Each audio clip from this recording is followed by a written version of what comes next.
My name is Ken Schwendy, and I have the distinct honor and privilege of being the President and CEO of Corporation for Independent Living, which is the owner, developer, contractor, and will be the operator of this facility, which makes it sound like we do a lot of things, and we do, but we can't do a project like this without a lot of help and a lot of support from all levels, not just the community level right up through the state and even the federal level on this one. So we're going to hear from some of those people. But I want to start with just a comment about groundbreakings, because I've been to a number of groundbreaking ceremonies before, and the thing that always struck me is that they are a beginning, but they're the beginning of the physical construction. They actually represent a milestone of a lot of work that's been done to get to that point. And a lot of the people in the crowd today and some of the people you've been hearing from have been involved in this project literally for years. And it was the faith and trust that it would happen eventually that kept everybody moving forward and allowed us to get to today. So although today is a celebration of a beginning, it's also a celebration of all the work and all the help and efforts that got us to here. One person in particular that I think deserves some recognition for that is Marty Legault, who was the previous president of Seattle.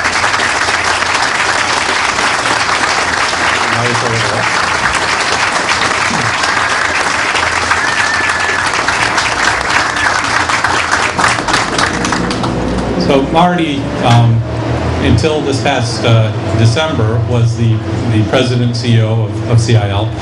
And it was really his dream and vision of making the Horsenell factory happen. David McKinley, who's our vice president of construction or of development, told me recently that he and Marty used to come past this building for years and would always comment, "Someday we're going to do that building." And someday is today. So we're just living on.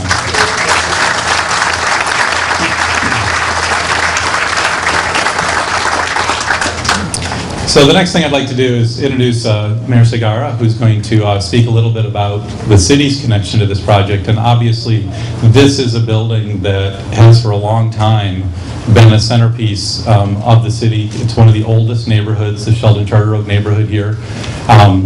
The business that was here, the Horsenell factory, although this building was built in 1903, the business actually started in the mid-1800s. So it's been an institution and a part of the city of Hartford for a long time, and now we're going to be starting a new chapter in that. So, Mayor, if you would. Go get 'em. Thank you very much. Thank you. Wow. This is indeed a remarkable day for our city, for this community. I really want to initially just state some great things can really occur through partnerships, and this has been a wonderful journey of partnerships. I remember shortly after becoming mayor, our offices were invaded by the feds. Federal Housing Authority, basically HUD, wanted some accountability for a project that was not going very well. And I was just mayor for a couple of weeks, I think. And basically what they wanted was a return of about $2-3 million because the project had not been done the way that it was anticipated. So the project was a mess. So I'm very glad that some people really stepped to the plate to really make good out of what was a good concept, a good project. And I'll be remiss if two people come up to mind, and that's David Panagore and Walt Palikas, who untangled the legal mess that existed. I bring this to collation because this place has an incredible history as the world's largest manufacturer of horseshoe nails, which were basically in the days when we didn't have automobiles, but really kept us moving and building our nation. And we have these 5 years in between, well, we have 1985 when the plant closed down. We have a very long, sad history of blight and neglect for this building, which today is taking a much different course. So thank you for giving me this opportunity, for being here. Thank you for those who have worked together in the Sheldon Oak neighborhood, Lynn Ferrari, Bernardino Sivers, who are a strong community advocate, along with others, to make sure that you keep the pressure on to make sure that this project occurred in a way that honors our community. This groundbreaking has been very long in the making, and I want to thank Ken Trendy and CIL for their determination in converting what is an eyesore in our community into new housing units. I can't wait to see the lofts once they are completed and what this new refurbished building will look like and the vibrancy that it will bring to this neighborhood. I'm also especially grateful to CIL for preserving the history of the Capewell Horseshoe Nail Factory in this design. As you know, this neighborhood is part of a broader neighborhood that includes Coatesville, which, as you can see, is moving along very nicely. And it's good to make sure that, and I'm sure that Lynn Ferrari is very pleased that the architectural elements are being preserved. This development will definitely add to what's happening in the downtown and will connect with all the different venues that are on the drawing board. And it would also add vibrancy to this neighborhood. I want to thank all my staff who also work on this, in addition to David Panagor, and that is Tom Dillon, the folks at Development Services who work very hard to get, in conjunction with DECD, to get $2 million worth of brownfield remediation dollars that was put to good use in terms of the remediation that needed to be done here. I also want to thank everybody at CERTA, Suzanne Hapgood and the folks at CERTA who have been working very hard. I belong to that board, and we work very hard to make sure that these projects happen, and happen in a way that really add value to our city and move our capital city forward. This is one of the many examples of that hard work. Partnerships is where it's at, and I continue to want to work to bring about those partnerships, because without those partnerships, people like CIL, CERTA, the governor's office, who has been a strong supporter of CERTA and funding CERTA, our legislature as well, without these partnerships and the community, we will not see these projects occurring. So thank you all. It's a great day for the city of Hartford. It's a great day for our state. Thank you, and I look forward to returning for the grand opening of the Capewell Lofts. Thank you.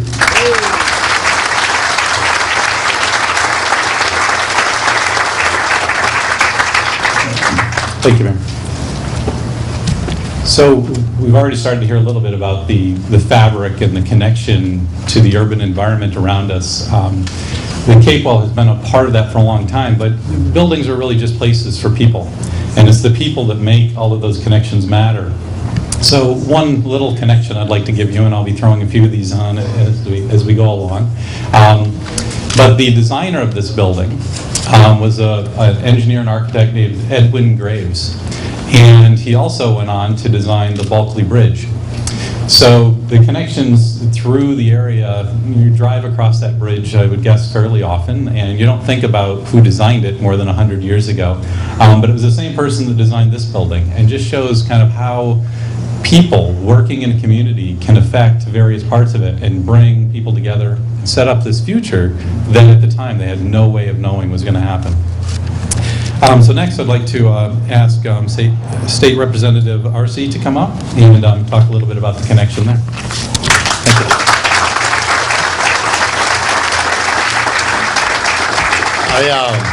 I am very, very pleased to be here today with this this project. And I remember many years ago as Commissioner of the Housing Authority, and also as the Hartford Housing Authority, and also as before that I was working with the Housing Authority Youth Department, where we created a lot of youth programs.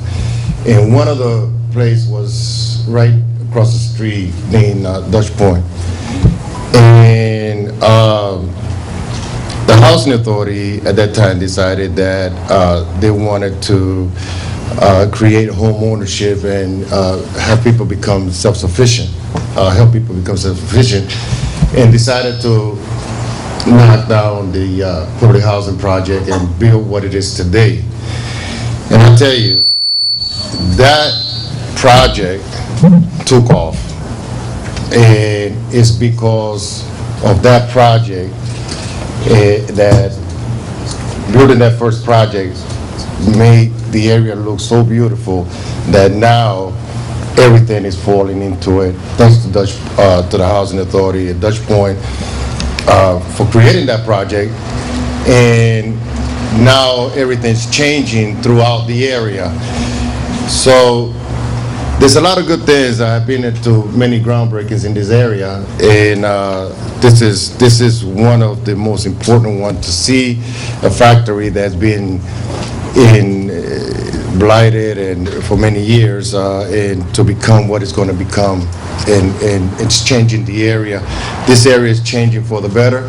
This area is being beautified. You got so many projects going on here. Now we got a national park. We have the Coastville. So it's changing a lot, thanks to many of the stakeholders, like the state and the city, as well as two great ladies who always been involved, Lynn Ferrari and Ms. Silvers. Thank you for your hard work in this area.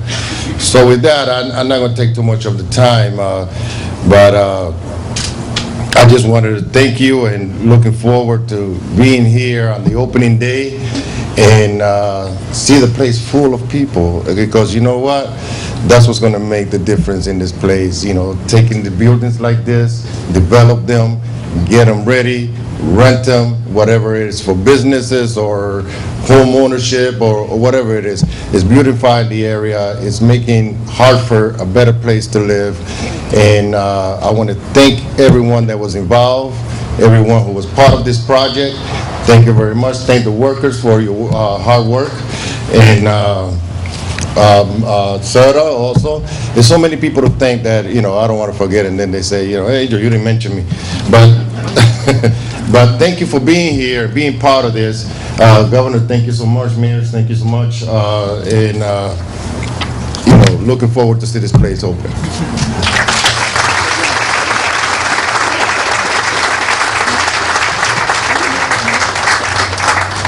So unfortunately, Senator Blumenthal wasn't able to attend today in person because he's in Washington, but I believe he sent a representative to speak on his behalf. There you are. I lost you. Thank you. Thank you. Good morning. I'm Rich Kehoe, and I head up the Connecticut office for Senator Blumenthal. And first of all, Governor, good to see you yet again on one of these ribbon cuttings, groundbreakings. I've seen Governor Malloy on a number of those most recently, and I think that's certainly an indication to the growth and progress that we are seeing in the state under his administration. So congratulations, and by the way, happy belated birthday. On behalf of Senator Blumenthal, Senator Murphy's office, my counterpart Kenny Curran is here, as well as Connor Quinn from Congressman Larson's office. We are very proud to be here to represent our offices. All three congressional members are down in D.C. as the House and Senate are in session today. But we are very supportive of the efforts of the role of the federal government in this, as has been said, partnership that is making this building a reality. And in no small measure, the federal tax credits in excess of $4 million is a critical piece to this. And we as a collective group want to see that program, quite frankly, expanded, and we would like to just see more of a federal partnership in maintaining the history of the state of Connecticut and in states across the nation. This building, as you look around, is really emblematic of Hartford's past. But what we are seeing here today, and with the project, thanks to CIL's leadership, is a symbol of Hartford's future. And so we're very pleased to be here today to celebrate that beginning. Thank you.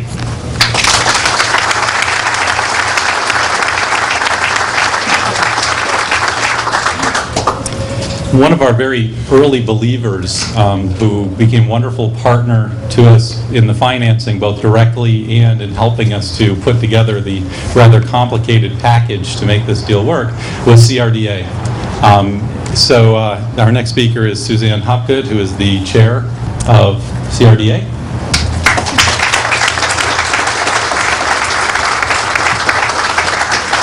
Governor, Mayor, Representative Arce, thank you all. As Chairman of the Board of the Capital Region Development Authority, I can only tell you how important this project is to us. And of course, I get to take the credit while Mike Freemuth does all the work. So this is the perfect position for me to be in. But seriously, this has been an incredible amount of brain damage for everybody involved. I'm afraid Mike's killed a few brain cells along the way in getting our piece of this done, but it's been a wonderful, this is a wonderful conclusion to what has been a 30-year effort for many people. So on behalf of the Capital Region Development Authority, we are so happy to be involved in this, and Governor Malloy, we thank you as always for your support. Thank you.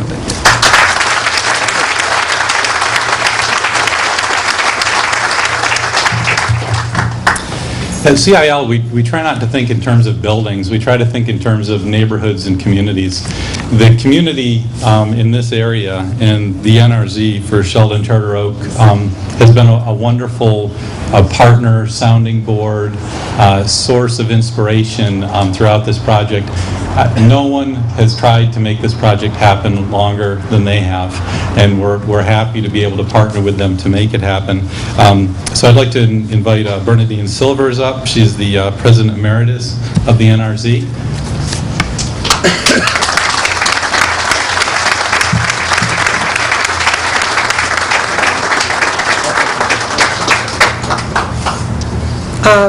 There are several SYSCON members here. I'd like for you to just stand so people can recognize you.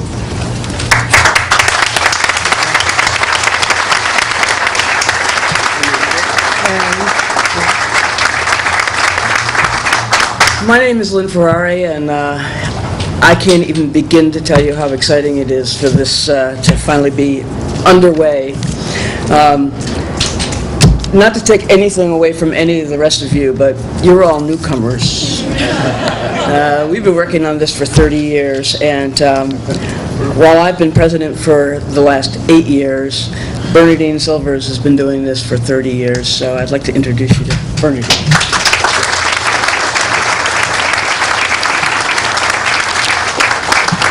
Welcome, everybody, and it's been almost half of my life, short 10 years, because I'm 70 now, so you know when we started 30 years ago. As Lynn Ferrari, the SYSCON's current president, says, so many stars had to align for this project to finally begin. You don't know, I met Lynn knocking on her door about Cape Well, and that was 30 years ago? 30 years ago. The company was still here. Yeah, the owners came to SYSCON and said, we're going to move, and they really wanted us to take the property if we could. Now imagine a volunteer organization trying to take property and do something with it. We didn't even know anything about development then. We were just trying to make this neighborhood a better place to be because everybody had fled the neighborhood. Through SYSCON's persistence for almost half my life, through one developer after another, and unfulfilled promises that were continually made, steps to start, steps to stop, not knowing when we were going to ever get anything done, but understanding that unless Cape Well got done, our neighborhood would not be a good place to be. And when CIO moved to the neighborhood and became a true partner, thank you, Marty, with SYSCON, and embraced the vision that SYSCON had for the Sheldon Charter Oak neighborhood. And David, where's David? Okay, well, with David, he's always in the background, but he's always there when you need him. All you have to do is call him and he's there. And they have been the folks that really embraced our dreams and brought it to fruition. To the city of Hartford, to the state of Connecticut, to CERTA, my lady, you know I always call you my lady. We thank you so much for your vision and for your financial commitment. And as well as those others who provided services, and I'm not sure who they are, who provided financial support as to other support, because it's not just finances. As Lynn said, there had to be stars aligned to make this happen. I want you to know that we thank you from the bottom of our hearts for your support, and we look forward to continually working with you. And we are so, nobody is happier than we are that Cape Well has started. And I know there's folks that haven't been here long enough to remember the history that Syscon has been involved with this particular piece of property. But we are so grateful for all that you've done, and we thank you so very, very much. Most of them aren't old enough to- Yeah, that's right. Most of you aren't old enough to remember what we've done. Thank you.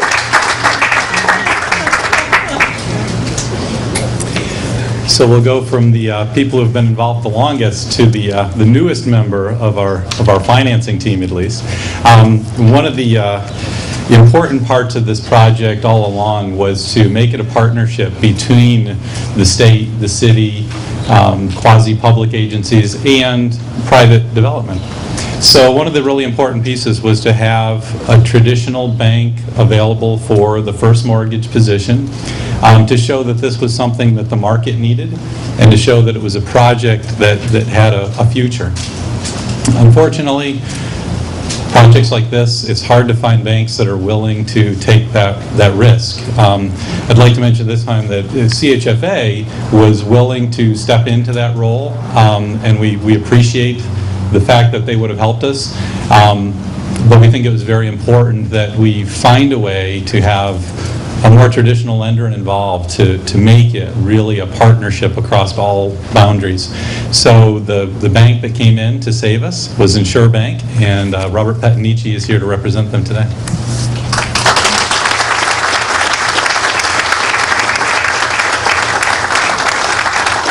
It's a pleasure to be here, and thank you, Ken, for the introduction. And this is such an important project for Hartford, and Insure Bank is pleased to be part of it. And yes, it does take a lot of people and a lot of moving parts to get something like this going. So everybody involved in the project should be applauded. 30 years ago, I moved to Hartford, and I got to tell you, there was no place like Cape Well Lofts to live in when I came to Hartford. So I have to believe that this is going to be a great place to live and to attract professionals to downtown. So we're pleased to be part of it. Insure Bank, as Ken said, provided construction financing, an $8 million package, and we had some assist with this, with Guilford Savings as our partner and participant. You may not know who Insure Bank is. Most people don't. Insure Bank is located in Farmington.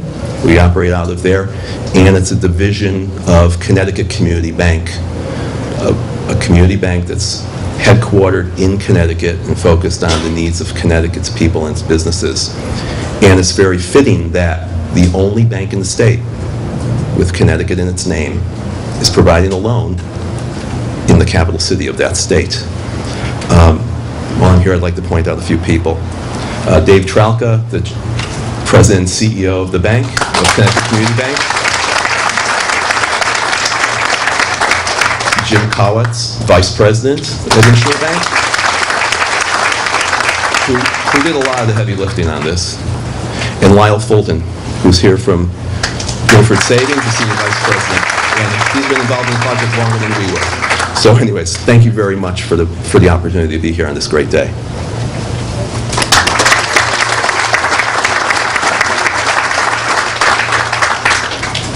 So one last connection from the Cape Well history. There was a man named George Williams who was a doctor in the city. And George Cape Well had a lot of good ideas. He was a fairly brilliant man by all accounts. What he didn't have a lot of was money. So he needed someone to help finance the project, and one of the people he went to was Dr. Williams. Well, Dr. Williams built a few other things, including a beautiful house that he built in 1908. That house was later acquired by the state of Connecticut and is now the governor's mansion. So a connection there as well. So the current resident, Governor Malloy, if you'd please come up. Sure.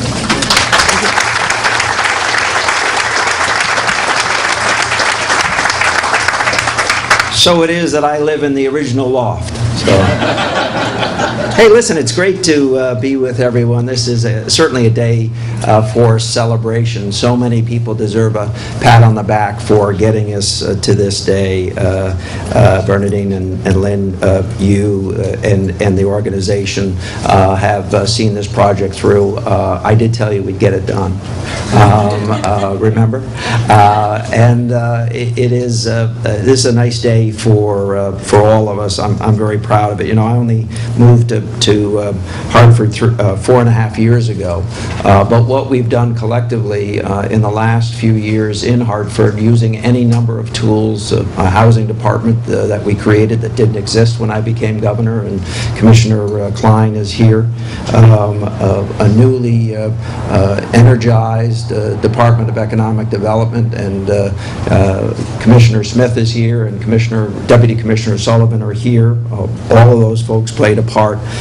We've really gotten a number of these projects going, including the concept of infusing tens of millions of dollars into CERTA and reconstituting it so that it could play a leading role in getting housing under development in downtown Hartford. Mike Freeman's name has been mentioned. Mike and I have been working together for a long time, going back to some of my Stanford days. Happy to have him join us. And Susan, thanks, Suzanne, thank you for all of the work that you and the other members, including the mayor of CERTA, have done. Mayor, thank you for your leadership as well, and Representative Arce representing this area, but also a great advocate for this area. Thank you for what you've done. It seems to me that if we're going to build a Hartford in the vision that we all share for Hartford, that everybody has to work as hard as they possibly can, and we have to understand every great asset that Hartford has, and we have to address and correct every deficiency that Hartford has. We've been hard at work making sure that we have the kinds of housing that will attract the kinds of workforce to live in Hartford that we so desperately want to see. At this project, and just a few blocks away, hundreds of units of housing, market rate housing with an affordable component, are under construction and under lease as we speak. I don't think anyone sitting here would have imagined 4.5 years ago that we could do this. In point of fact, our administration has put more money into housing in the last 4.5 years than the prior 3 administrations put in housing in the prior 20 years. That's what it takes to get a state going, to get its cities and urban areas going, to clean up its brownfield sites, and to make sure that our cities, which after all are responsible for who we are and what we are. They drove our economic development. It created the insurance industry in America. It created the Industrial Revolution in America, just within a few blocks of this very site. Of course we owe it a lot. Of course we have to do that which is necessary to make a Hartford and a New Haven and a Stanford and a Bridgeport and a Waterbury as successful as they can possibly be, using every single tool that is within our reach, including our federal partnerships as well. That's what we celebrate today. It's not simply 72 units in a building, an historic building that deserves to live again, but it's the rebirth of an urban environment in our state where we didn't think it was possible just a few years ago. So congratulations to all of you who share in the success of this very moment. As we look forward to December of 2016, when these 72 units will be occupied and will be part of the rebirth of our Hartford, our capital city, our state of Connecticut. Congratulations to you all.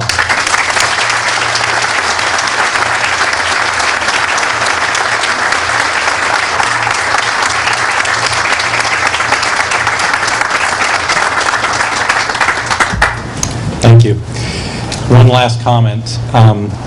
Today is a day about celebration and thank yous, but I do want to add one additional thank you to the governor. Not only did he bring the passion and finances to the project, he actually helped us even during the permitting and regulatory stages when we were working with District 1 of the EPA to try to solve some of the tricky environmental issues. He offered to and actually did write a letter to District 1 and convince them to take action quickly, which is what we needed to keep things moving.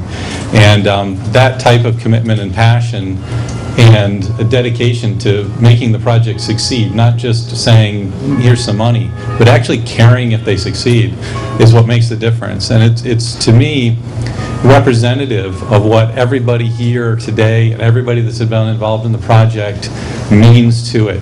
It's about the community. It's not just about a building, and it's about our future together. So thank you all for being here. Our next thing is going to be hopefully a photo op that goes well. We're all going to try throwing some horseshoes. That's going to happen just over here. There are 2 regulation horseshoe pits. We're only throwing in one direction, though, so we're not throwing at each other. The state police said we had to do it that way. After that, we're going to go inside the shipping receiving area of the building, which will eventually become commercial office space. To get into that building, you go back around the corner to the alleyway. There's a single doorway in there, so nobody gets lost. And that's how we'll access the tours as well. And the refreshments are inside. They're also inside. Please take the time to look at several renderings and pictures, both of the history of the building and what we expect it to look like on the inside and outside in the future, some artistic renderings. So with that, thank you all, and we'll move over to the horseshoe pits.